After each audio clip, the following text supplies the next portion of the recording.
Z, Jack, what's up? what apocalypse do you think you would have the best chance of surviving? Um, I don't know if you really want my answer to this because a lot of apocalypses, when I already know that I'm not going to survive, my initial snap reaction is just to be done with it already. All right, then a better question. Mm-hmm. Let's say the rapture actually happened over the past 2 days. Right? Okay.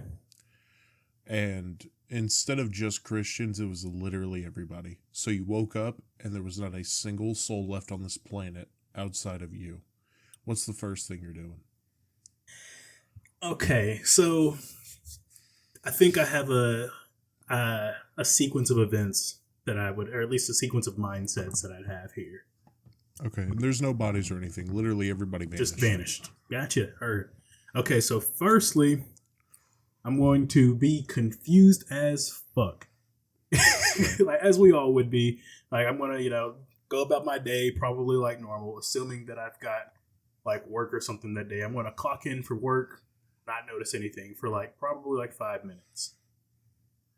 By the time I do notice, I'll probably be heading out to check other venues. So, say my roommate or any of our neighbors, anybody outside, don't see anything like that. I'm probably going to freak out for a minute, being real. Be like, oh shit, where did everybody go? Why am I here? What happened? What's the deal? Yeah. And if I don't freak out too bad, I guess I think my only real path of action is to do nothing but, kind of just survive.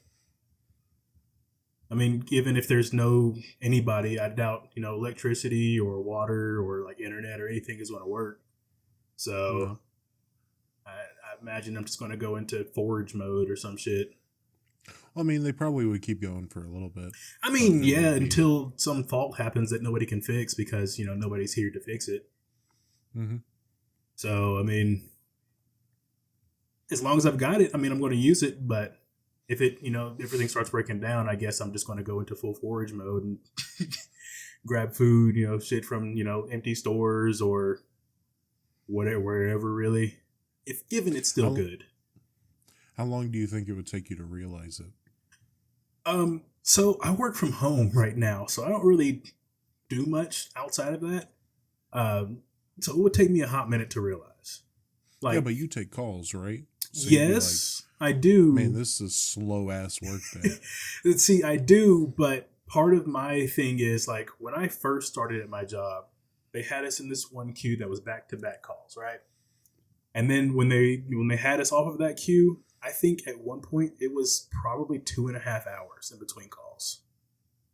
So if I had another day like that, it'd be like, well, I guess I'm just going to be chilling, till a call comes in or something. Yeah. And I think the only thing that would make me notice is our work chat for, when we're all, taking calls and stuff and asking for help and all that. I think I would notice pretty quickly if that was still silent.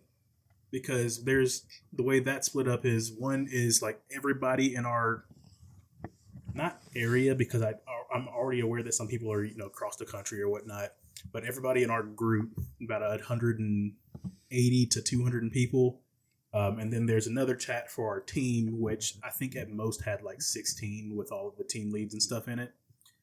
And if one's not moving, sure, the team chat that's hardly ever going, but then the whole chat, if I don't see anything happening there, that's going to be much quicker of a red flag than not having a call. I think mine is cheating because I would wake up and realize my lady isn't there. And I'll probably be like, oh, she's up doing something with, making breakfast downstairs, doing laundry or whatever. Yeah. So I'd probably get up, kind of like get myself ready. And by like 7:20, because that's when we're supposed to leave, if I haven't seen her at all, that's when I'd probably be like, huh? Yeah. Walk downstairs and she's not down there. That I'd have a panic attack. I'm not going to lie. I'd have a panic attack. And then, I try to call 911 to report a missing person, and no one picks up the call. I'm like, no one's picking up. What? Yeah. No one picks up what? There was a whole show called like Last Man on Earth that explored this. I think I might have an idea of what you're talking about. I think I've heard of it. It sounds fun for the first like month, but eventually I think you would go insane. Oh yeah. Like especially for me, I'm a very simple guy. Like if I'm not here editing, recording, or hanging out playing games, I'm probably in bed watching TV. And if I'm, doing that on, a normal day off or something, it's going to be a long while before I notice anybody's gone. Yeah. Especially if it's on a day off, because I'm hardly ever on my phones unless it's to text you or keep up streaks on Snapchat, or talk to family, and which I don't do too often for all of those. So I wouldn't really notice much, and I could probably go a whole day, especially if it's my off day. I'm willing to bet I could go a whole day without realizing that everybody's fucking gone. See, I think I would finally just go see the world, Eventually, that's what I would do, for sure.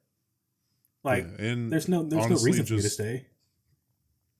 Just take the car, and the gas stations are going to work. You just got to pay at the register, because nobody was there to close the store. Yeah, you got to pay at the register. The registers do reset, so nobody would be logged in. Damn. Yes, but nobody's there. What's stopping you from opening up the tubes that they fill the gas from, and a little bit of like a vacuum to just pull it into your car? Fair. I'm sure you can get some. There's workarounds for everything, because there's not going to be any laws. Nobody's there to enforce them. And if you're going to go somewhere, you could just go somewhere.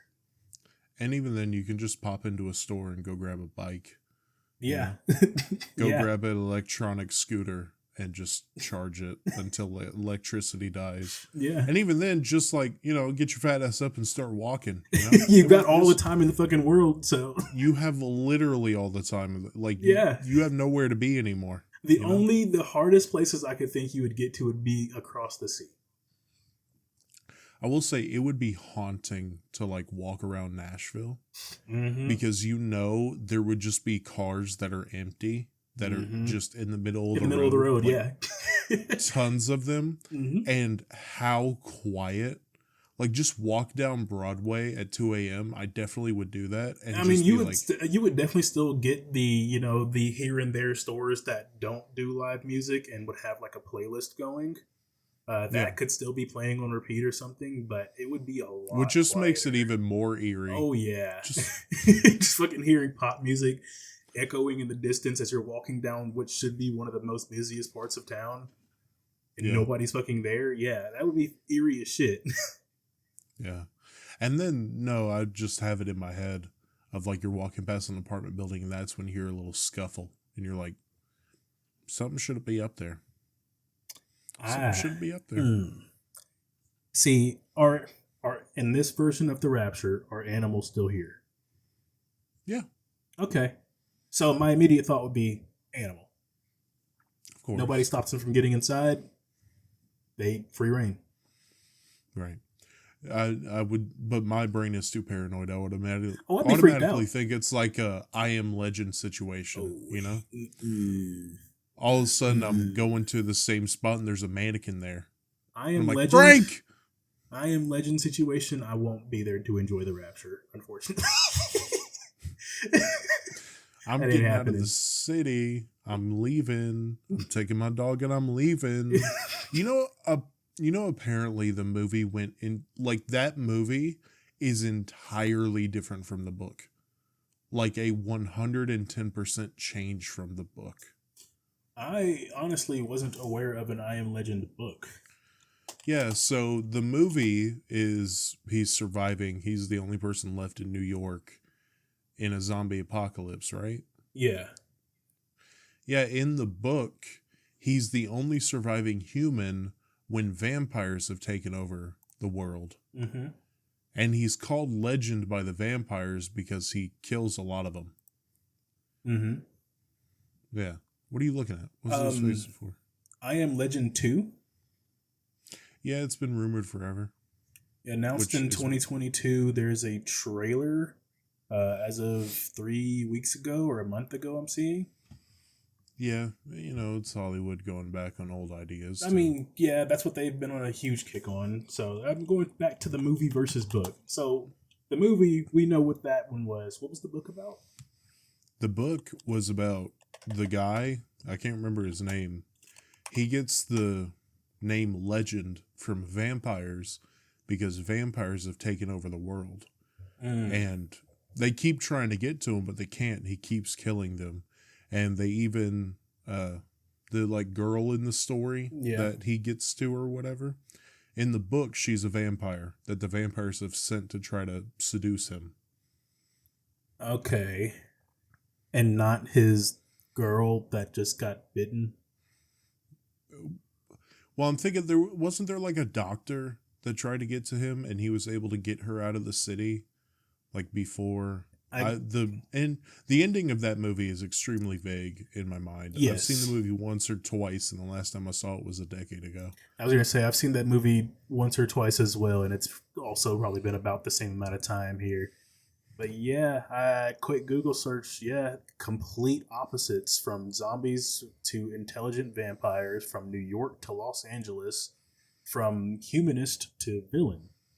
Yeah. Characterizations. So yeah. Huh. Yeah, the book actually sounds incredibly interesting. I would for sure read it. Yeah, I want to know what the talks were like when they pitched the movie, and if the author for the book had anything to do with it, because I feel like that wouldn't fly like at all. Well, it may have been like a George Lucas situation where George Lucas sold the rights to Star Wars. And he was like, hey, by the way, here's my idea for a sequel trilogy. And they were like, okay, George.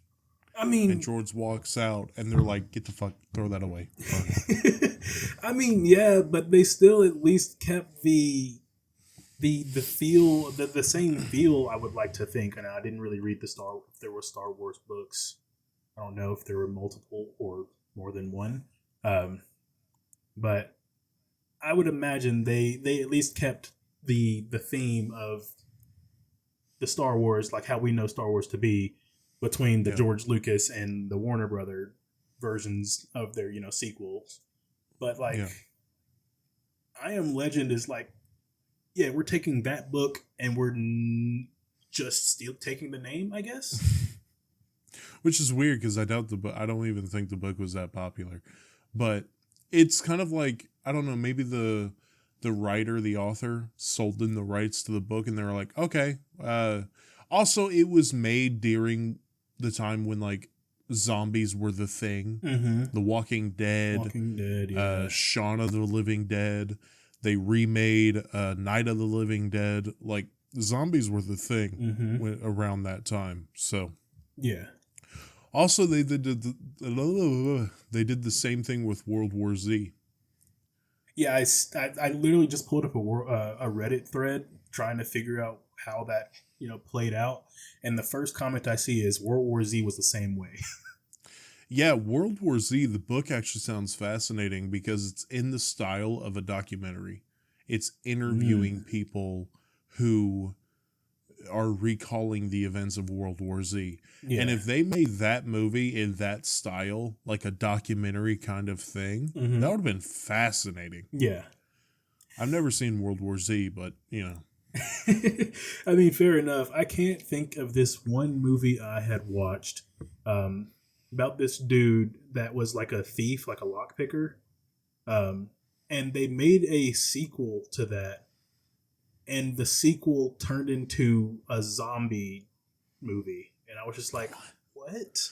What?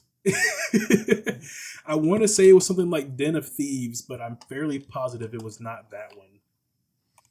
No, because number 2, Pantera, no, it's definitely not Den of Thieves. I'm not going to remember the name of that movie, but I remember I saw it on Netflix. And I was just like, okay, first one was cool.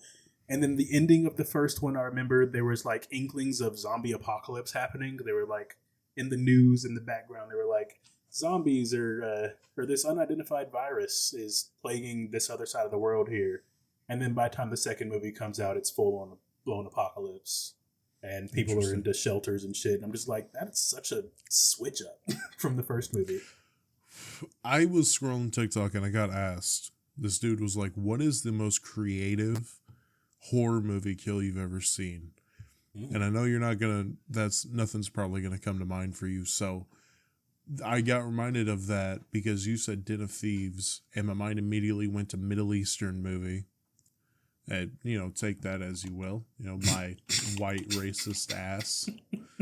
But I thought, have you ever watched Prince of Persia? I think it's Jake Gyllenhaal. I believe so, yeah. You know how the father dies in that movie? No. When I was a kid, I thought it was stupid. And as I've grown older, I realize how stupid it is. He dies because he puts on a coat that's laced with poison.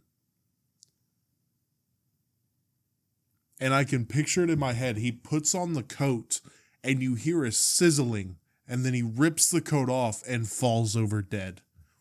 And his brother laced the coat with poison. Interesting. I don't think that's how that works. And it wasn't even... Like, if he put it on bare skin, sure, you could say it seeped into his skin. He was wearing, like, 2 layers of clothing before he put the coat on.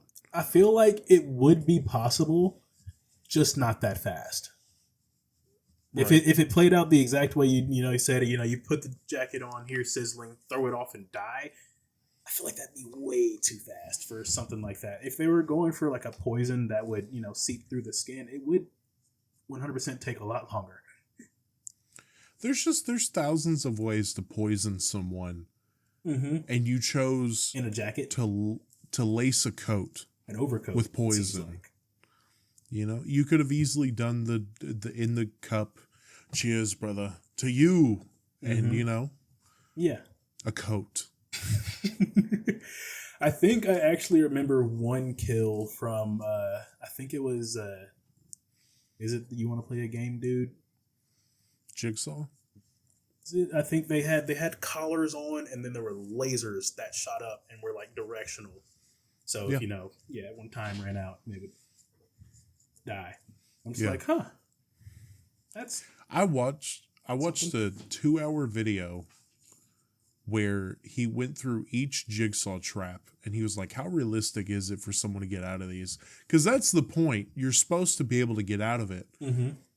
And through the, like, hundreds of jigsaw traps that there were, maybe 6 of them you could have realistically gotten out of. And it's like, you're just killing people. There's no lesson, John. I feel like... Was he, like, hard stuck in the you're supposed to be able to get out of this mentality? Yeah. Never mind. Yeah, the whole point was for you to go through pain to learn a lesson about whatever. And even, like, there was some fucked up ones. He put a guy in a trap because he was suicidal. And the trap was to find his cell phone in a cage of razor blades. And it's like, what are we doing? That seems counterproductive. Yeah.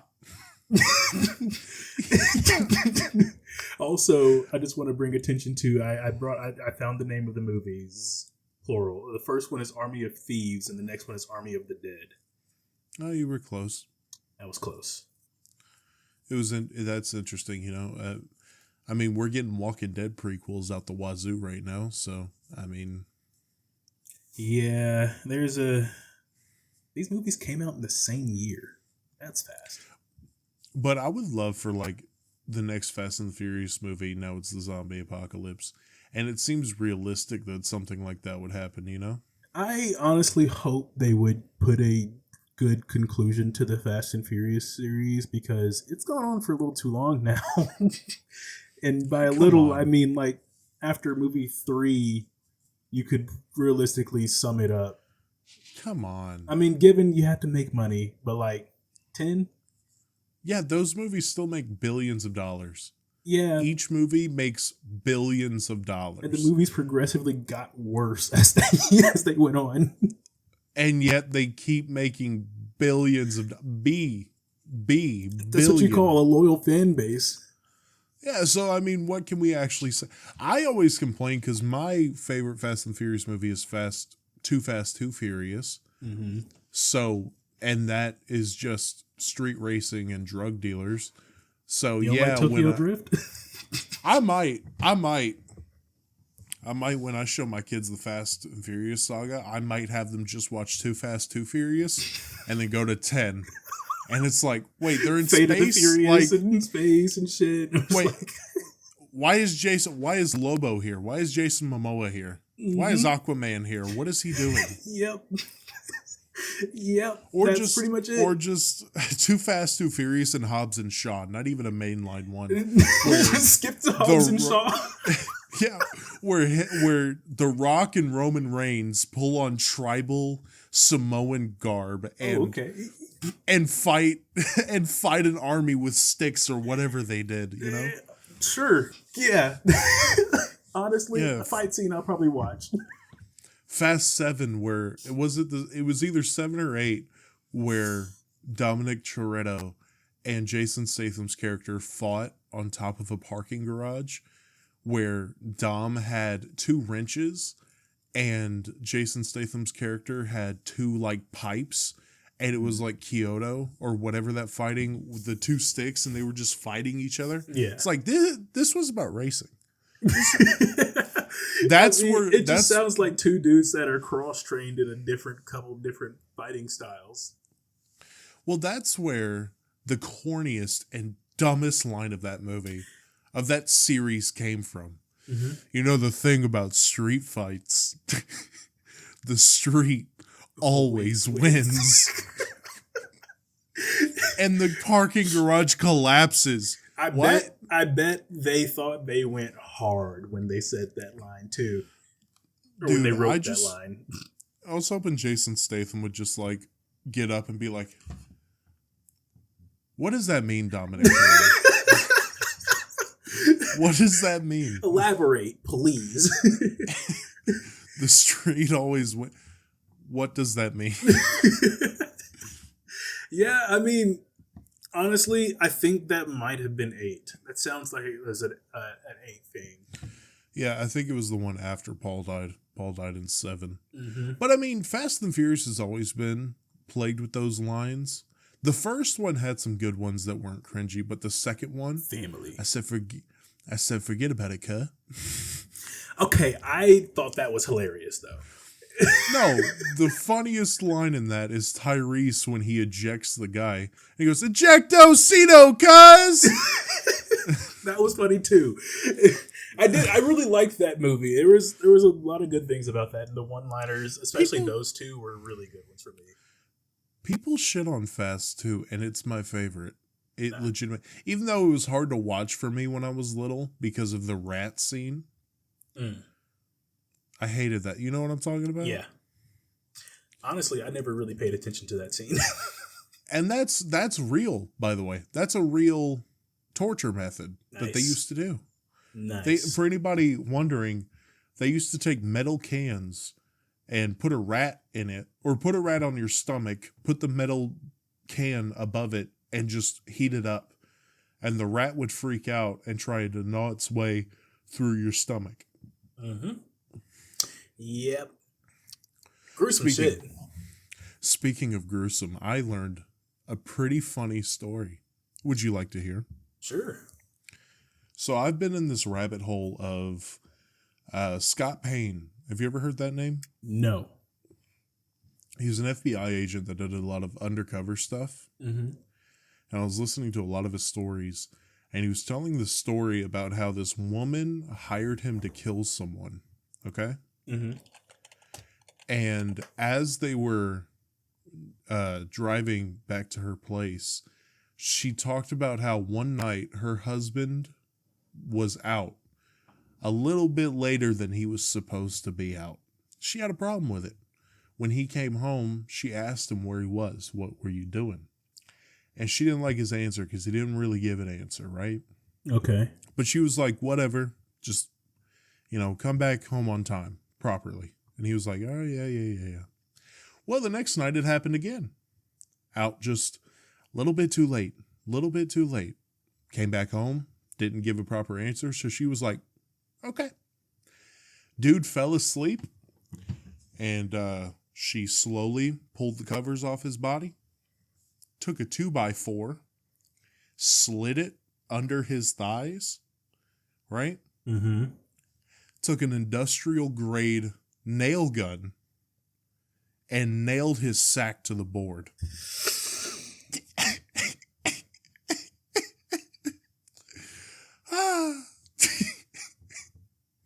Hey, you know what's insane? What? They pulled up to the house and Brody was standing waiting to greet him. And he was like, oh yeah, no, she did that. And they said, yo, bro, you didn't leave? And this dude looked him in the face and said, I ain't never had a woman do that to me before. That's how I know she loves me. She stapled my balls to the doghouse. She loves me. There'd be so much going on in my head that I don't know what would happen besides the initial freak out of me fucking, getting my sack stapled to a 2x4.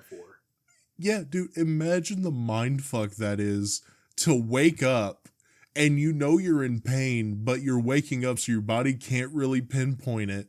And then you try to stand up and just feel your sack get weighed down. And you're like, what the fuck? What happened? If the shock didn't wake me, the amount of freak out I would have just noticing that. No. I told my wife this and she was like, what would hurt worse? That or your balls being stapled to something? And I was like, the nail. 10,000% the nail. I would put them on equal grounds. Yeah? I mean, either way, something is getting sent through you. Fair. Through a very delicate. Yeah. Very delicate part. I just feel like the staples would be easier to get out, Well, I mean, imagine a single nail, you kind of just yoink and close or whatever the fuck they're going to do. But with staples, if there's more than one, yoink, yoink, yoink, till it's out. Yeah. See, it wasn't explained to me how they got it out.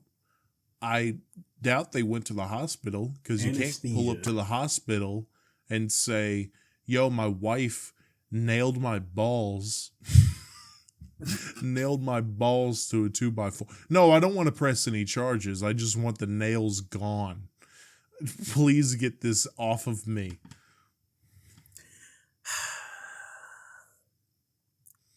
Divorce. No. You know that head went stupid, though. That head went stupid. When the balls fucking heals. Yeah. You live through it,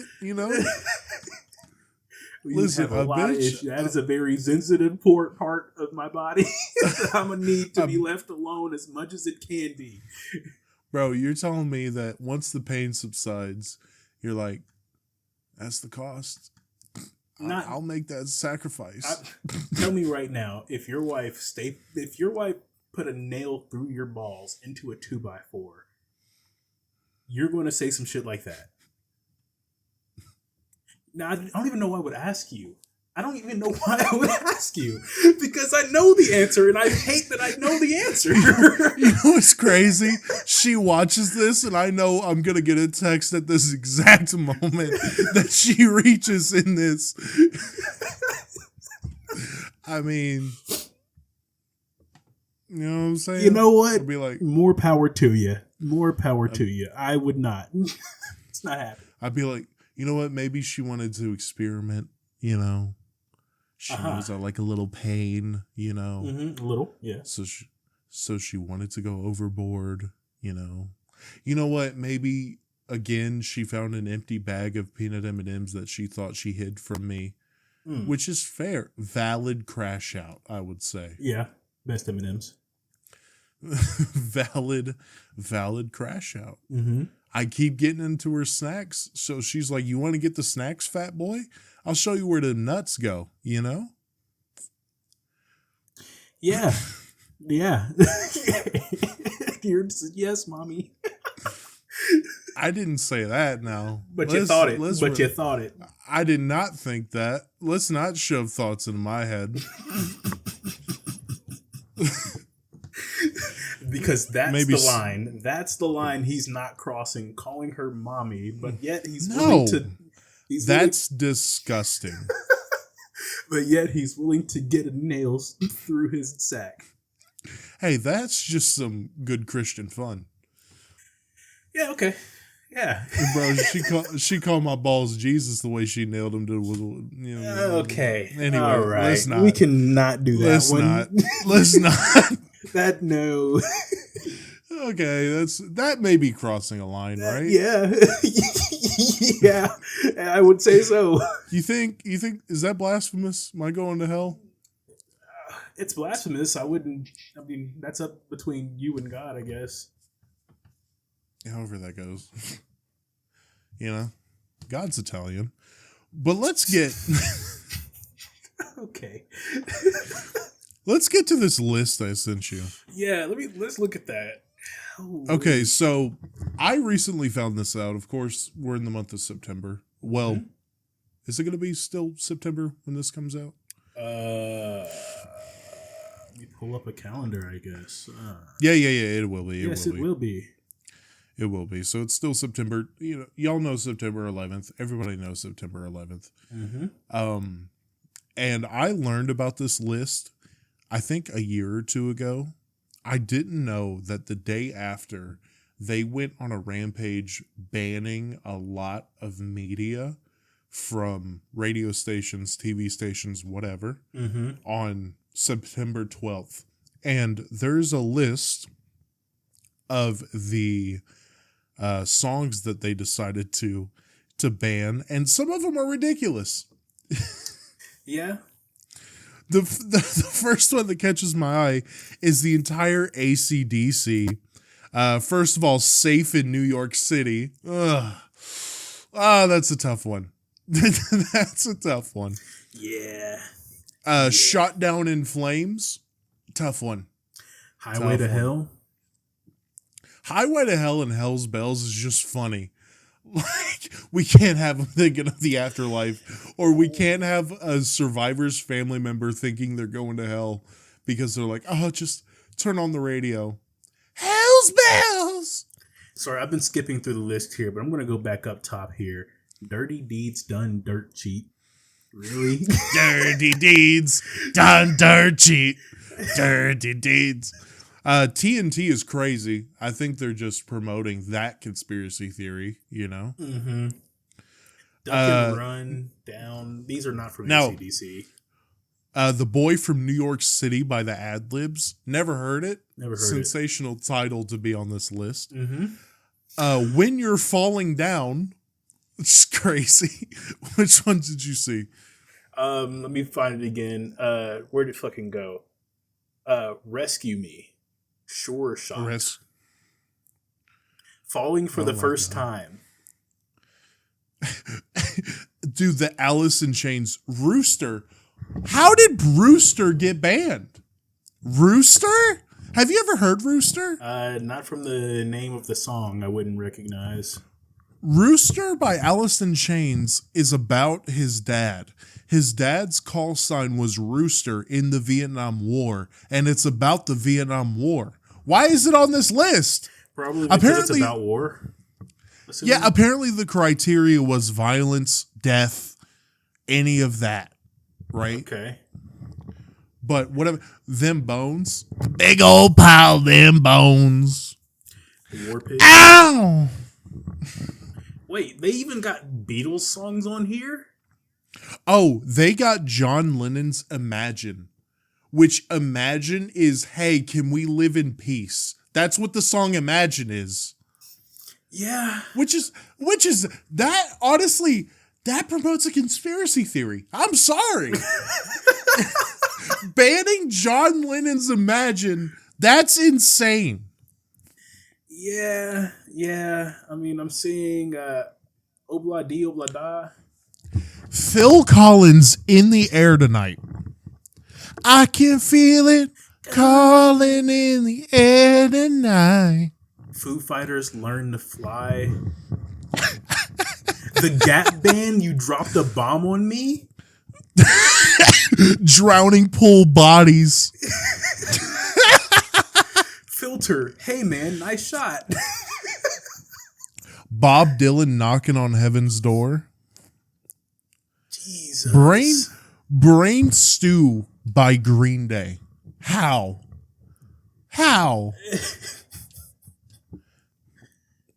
Only the Good Die Young by Billy Joel. Now, this may be a different version of the song that I'm thinking of, but Herman Hermit's Wonderful World. I did see the original Louis Armstrong.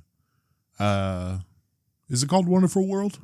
And I think to myself. I think so. What yeah. a wonderful world. Elton John, Rocket Man. Yeah, Rocket Man, Benny and the Jets. Benny and the Jets. Limp Bizkit, Break Stuff. How did you let Limp Bizkit make the list? Am I seeing Stairway to Heaven on here twice? Dave Matthews Band, Crash Into Me. Oh, never mind. Highway to Hell and Stairway to Heaven were both on this list. Okay. Metallica, Enter Sandman, Fade to Black, Harvester of Sorrow, and Seek and Destroy. Yeah. Steve Miller Band, Jet Airliner. Free Fallin' by Tom Petty. 'Cause I'm free! Free falling! And cutting that out for a soundbite. That's so insane! That's so insane! P.O.D. Boom. Another one, Bites the Dust by Queen. Aeroplane and Under the Bridge by Red Hot Chili Peppers. Dude, it says Rage Against the Machine, all songs. Literally all of them. No, it dude, does not. right above Red Hot Chili Peppers. Right above Rage Hot. It just says all songs. They said Rage? No.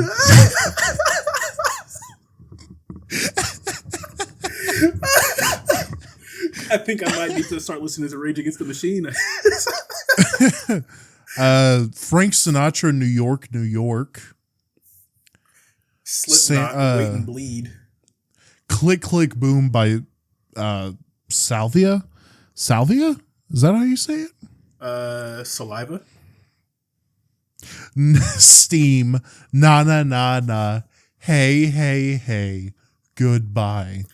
Soundgarden, Black Hole Sun. I may be misconstruing what this song actually means, but, you know, Black Hole Sun. Black Hole Sun, won't you come and wash away the rain? Black Hole Sun. Well, I believe the song is just like, yeah, it's about the end of the world. Well, a guy's end of the world or whatever. Oh, I do see the Steam one. Yeah, okay. Chop Suey by System of a Down. Wake up! Yeah. I don't even trust in my self-righteous suicide. I Van Halen cry. Jump and Dancing on the Street. Holy. Dead and Bloated by Stone Temple Pilots. The Tramps, Disco Inferno. Fire and Rain by James Taylor, a 1970 song. Oh, man. Yeah, man. Dude, Rage Against the Machine got hit. That was hilarious. Like, imagine getting shadow banned by the fucking government. Dude, and I guess like Rage Against the Machine, a lot of their songs, you know, their biggest one is Killing in the Name of. Yeah. You know? Fuck you, I won't do what you tell me. Fuck you, I won't do what you tell me. Yeah, but I don't feel like I don't think any of these songs were really reason enough to ban, you know, following the events of 9/11. I mean, given there's probably a right time and right place, given the, you know, the overall mood of America at the time, but I mean, how long were these songs banned, at least off of, you know, mainstream media? You know? I'm not sure. That's an interesting thing to look up. I know music. I have really gotten around. I used to get told all the time, like, oh, the music you listen to can really affect your mood or whatever. And I used to think, like, that's bullshit. But it's not. It's not. So, but again, they banned songs like Rocket Man. Yeah. Or Imagine by John Lennon. Songs that just were actually uplifting and not whatever. Apparently, they tried to cover it up, too, because Clear Channel says National Banned Playlist does not exist as of September 18th, 2001, which was then archived on September 23rd, 2002, and retrieved for this Wikipedia article in 2008. Huh. Well, maybe they're just saying it lasted a week or whatever. It probably just lasted a short amount of time. Yeah. I won't get over Rage getting all of their songs banned though. I mean, like, yeah, there's so many punk. That honestly is scary though, and not to like play fearmonger, but Rage Against the Machine has always been like questioning establishment, and during that time it was, let's band together and let's, trust the government and go kill Middle Easterns for oil. I mean, because they killed us. Yeah. Who said oil? Did you say oil? Somebody cooking? Yeah. that Dave Chappelle sketch will never not be funny. But who said oil? Is you cooking? Get out of here. Clear the area. Now, honestly, I feel like that probably opened them up to a lot of criticism after the fact, I guess. Had to be. But, I mean, we still hear the songs today, so I guess it's not too bad now. Unless they did it quietly, if they just passed around. Like today they couldn't do it quietly because immediately there'd be a tweet about it with the leaked whatever. Yeah. But back then, you could just sneak some papers to the radio stations, or not even radio stations, just their parent companies. Be like, don't play these songs. Yeah. And I feel like even today they could still do that. I mean, there's a lot of shit that goes on behind the scenes that, the general public is unaware of. I wonder and I feel if like anybody shit like did that is along the lines. Sorry to cut you off. No, I wonder if anybody did start like catching on though. It's like I'm listening to my classic rock radio station, and Metallica and AC/DC have not popped up. And say half the songs are fucking off. Yeah, and it's like, what's going on? I feel like that's what sparked the press release to happen after the fact, because people noticed. And if you went around telling people just a couple days after 9/11, hey, they passed around this paper. I'm not saying this is exactly what happened, but let's just play in the reality that this happened. Yeah. Hey, they're passing around papers banning these songs because they think that they shouldn't be on the airwaves. You'd be called insane, right? Yeah. And this is what I'm leading to. Sorry, I wanted to bring it back. I'm back to the press release here. I think this is just people saying that they thought Clear Channel Radio was the one passing out the banned songs list, which is the only thing they debunked here. Okay.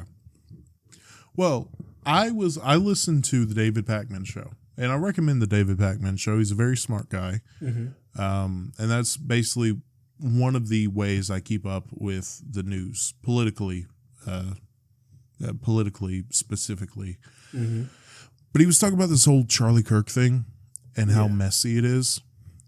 And he was talking about how ridiculous conspiracy theories are. I'm not saying Tyler Robinson didn't kill Charlie Kirk and Charlie Kirk was killed by the government or whatever. And I'm just remembering that you hate when I do this because it makes a bunch of fucking noise. So I'm going to put my microphone down. Appreciate it. But he was talking about how ridiculous conspiracy theories are.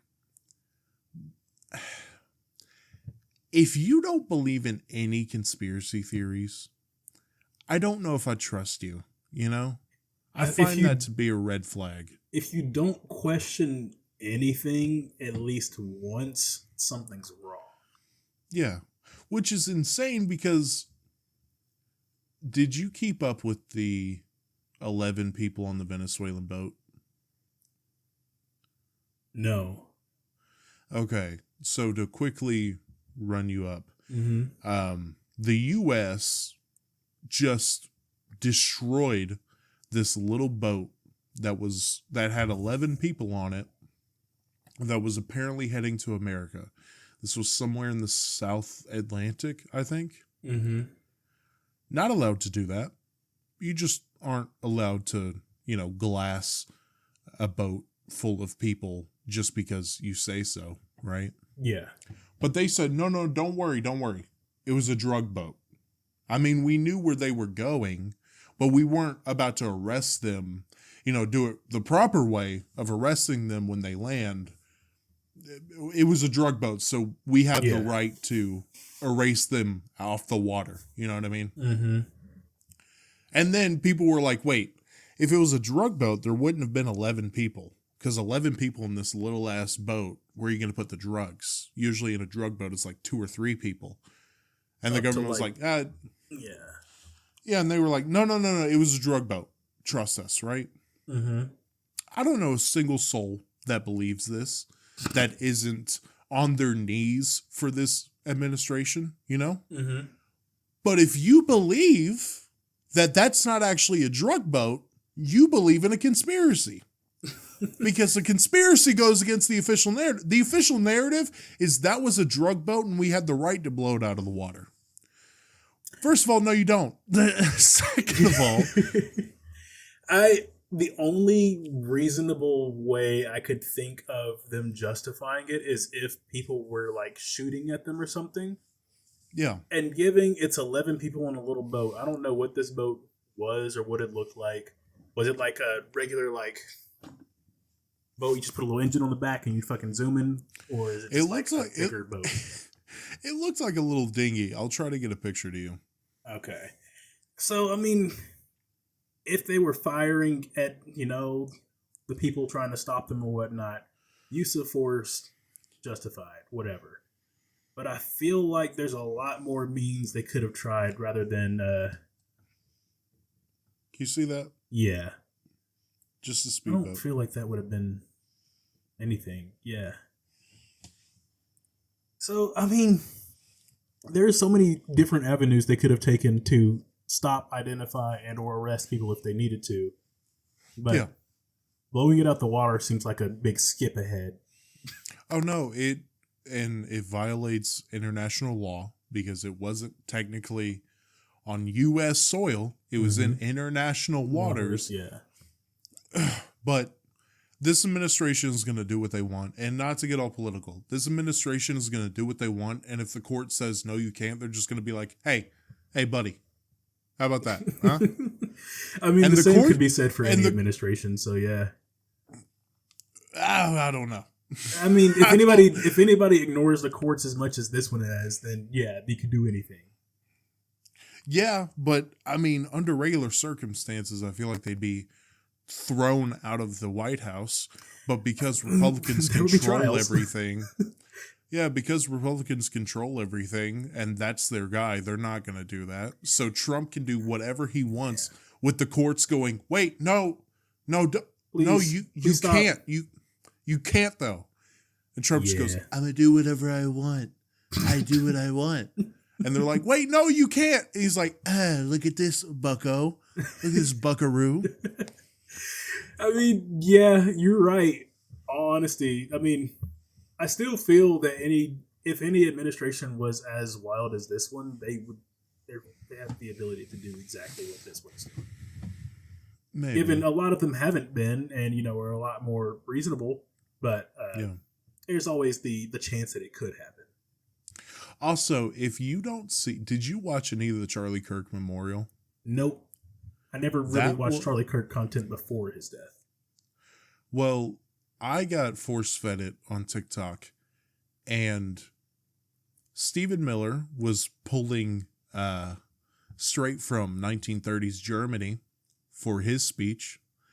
Donald Trump, while not doing that, was doing the same rally cry And at this man's memorial service, they continue to try to start a civil war. They're trying to do it. They're trying so hard to do it. And luckily enough, there are Republicans that still post on Facebook or TikToks going, I'm ready. I'm ready. Just say the word. I'm ready to pop these Democrats. There's people doing that. But I think, luckily enough, most Republicans are going, this is weird. This is strange. Hope so. I would hope so. Because I don't think we're in a state of a civil war or state to handle a civil war at all. I mean, I don't think any country would be, leading up to a civil war, but it's not going to happen. Yeah, I doubt it. It's too many people that are confident online, and then the moment something really happens, they're not so confident anymore. Yeah. I've really, I relapsed into getting in the muck of shit throwing that each side does at each other, not realizing they're using the same tactics and they're saying the same things with just different wording. And I hate to be that guy. I really do. But it's embarrassing to be labeled a Democrat or a conservative. And if you don't think it's embarrassing, you're brainwashed. And I hate using that. I really do. But if you can legitimately, with pride, say, yeah, I'm a Republican, I'm a Democrat, you gotta open your eyes, dude. Like, I beg you. I take in all accounts, or at least I try to take in both sides, and then I make my decisions based off of that. Other than that, I'm not going to stick with the label for me. I texted Raph, over the past 2 weeks, I've been called both a whiny, neck-bearded liberal. By Raph? Huh? By no. Raph? I okay. texted Raph this. Okay. I got called a whiny, neck-bearded liberal and a fascist conservative cuck. You know? Mm-hmm. And if I'm mistaken here, I remember there being a little bit of political tension between you and Raph, wasn't there? A while ago. During the election. Yeah. Okay. Yeah, I texted him recently because he loves college football. So I'll text him about that every now and then. But I feel bad because I don't ever want that to be the case. Mm-hmm. You know, like, we have our differences, but he's still a good friend. Yeah. So I don't want to be like, we go months without talking. And it's like, hey, the Vols are going to be pretty good this year, huh? Yeah. That would be kind of weird and awkward, but I mean, I understand. And Raph always did peg me as the kind of guy that was, he had his own views, but he was, respectful enough to let you get out yours. I pissed him off one time, though. I pissed him off. He didn't talk to me for a couple weeks at Amazon. I pissed him off. What did you do? I looked at him, and we were having a talk about trans people. And I was like, I know you got your nose deep in that little Jordan Peterson book, but you got to get out of it. And he looked at me and froze and just smiled. And then, like, it was at we were receiving. So I kept receiving, and I turned around and tried to say something else, and he went, yeah, no. And I pissed him off. Stops and smiles, is like, oh, that's the type of shit he on. All right. Yeah, no. And that is such a bullshit little kid thing that I said. Like, 100%, that's such a stupid thing to say. I think he reacted correctly by not entertaining it. Yeah, no, he 100% did, but he didn't talk to me for like a month. Like, we would see each other and he just would not say a word. That's hilarious. Yeah, I mean, he's easy to piss off. Yeah. And he tries to act like he isn't, but I told you, I said one thing about Trump during the election, and he sent me paragraphs, MLA formatted essays. Yep. Yeah. Mm-hmm. Luckily for me, anytime I end up in a conversation about politics with one of my friends, it's usually it starts off with one of us sending each other some fucked up shit we found.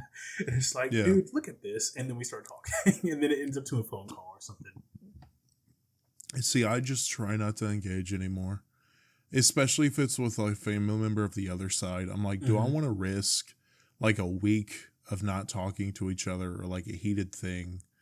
Yeah, that's why I had to get off Facebook, because my family posts stupid shit. Facebook got me off Facebook for me, I guess. So good, stay off, because Facebook. I don't know how your family operates, but my family posts stupid shit, and I'm not saying I don't post stupid shit. I do, right? Mm-hmm. That's why I had to get off it, because I felt myself being ingrained into the muck. Let's all share our half-baked political opinions, and let's all share around the shit that we're like, we agree with that. No. I felt myself getting aggravated. I saw something stupid my dad post, and I wrote a long comment, pressed send, and I was like, no, I can't do this. So I deleted the app, and it stayed off my phone. It's not there anymore. See, the last few times I remember scrolling through Facebook, it was always just it wasn't really stupid in the sense of why would this is just for engagement, like to get people to argue with them or something. It was more so stupid as in what is actually your reasoning for posting this? Who did you want to know this information and why? Yeah, also I felt myself, I wrote this long like political thing out. Mm-hmm. And I pressed send, and I looked at it, and I was like, why are you doing that? Like, you're just some random dude in Tennessee shouting at his family his political takes, because why? Like, I have a sneaking suspicion that our family is quite divided in terms of politics. So I feel like if anybody were to talk about anything, it would start a lot of drama. See, my family will throw political shit into the group chat, and it aggravates me because the last time I interacted with it, I got told to just let it go. One of my family members wanted to bitch about a gay character being in Scooby-Doo, and they were so upset and so distraught, and I was just trying to point out how ridiculous it is to be like that, and I got told, just let it go. Just let it go. What are we doing, right? 2 weeks later, the person telling me to just let it go is posting about how Muslims are in the country and degrading it. And I'm like, why do you keep sharing shit into the group chat? Just shut the fuck up. I feel like... Not to be disrespectful if you're watching this. Not to be disrespectful. Obviously, I don't want to say this to your face because that's disrespectful. But like, I'm keeping it vague for a reason. Mm-hmm. Stop doing that. Stop putting stupid shit. I feel like the moment their initial reaction to me going, why are you even worried about this? And them saying, just let it go. That's going to be my what I'm going to say to everything they send. Like, if they sent that Muslims in the country bullshit, just let it go, send. Or just put like a Photoshop picture of me in a hijab. You know, just like... That would be horrible. That would be fucking horrible. You know? Just like type in Arabic. I would do that. I would just hit the quick Google Translate. I hope you can read this into Arabic, and I'm pasting that. No, I just thought of something so fucked up where like I Photoshopped myself into a picture that you see that like ISIS put out, where it's like a random American journalist in the middle and they're all covered up, and it's just my head on one of their shoulders going, and they just get a text in Arabic above it.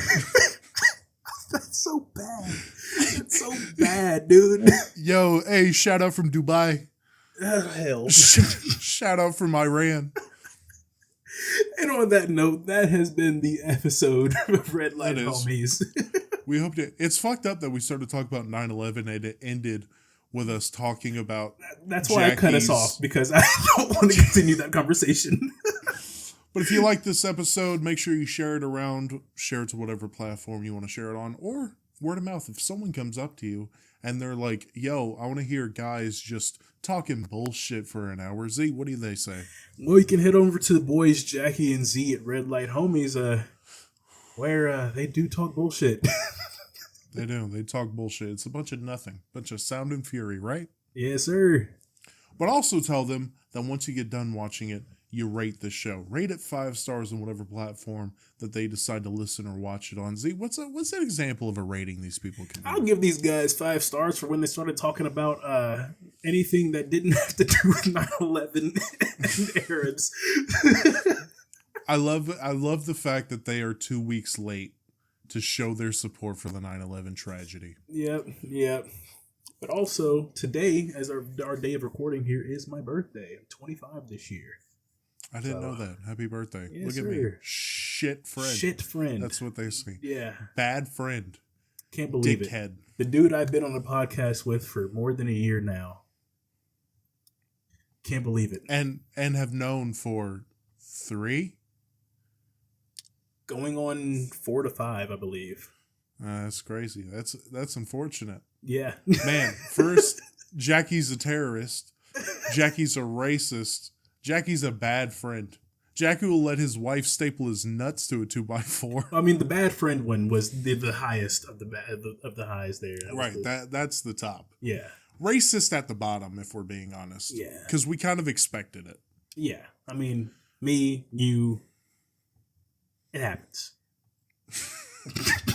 This was the homies, Jackie and Z. That's me. And we'll see you all next Monday. Peace out. Rolling up a little bit of pie. Rolling with some shit that's fine. Fine shit hard on a 9. I'm rubbing on the tabs on the spine.